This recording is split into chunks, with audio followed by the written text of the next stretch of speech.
अस्सलाम वालेकुम, मैं हूं आपका मेंटोर फुरकान शाहिद और आज हम डिस्कस करेंगे what is GNP. As the name signifies gross national product, it means goods and services generated by the citizen of a country irrespective of their location. इसका मतलब ये है कि गुड्स एंड सर्विसेज जो जनरेट की गई हैं एक मुल्क के शहरियों की तरफ से, इस चीज़ को बालाए ताक रखते हुए कि वो कहाँ पर रहते हैं।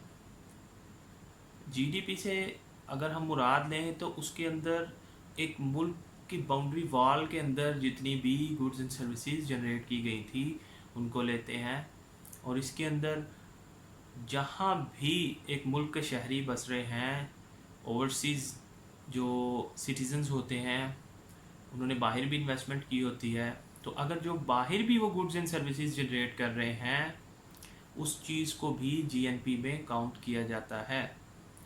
और जीडीपी में फॉरेन कंपनीज जो एक मुल्क के अंदर काम कर रही होती हैं, गुड्स एंड सर्विसेज जनरेट कर रही होती हैं, उनको काउंट किया जाता है।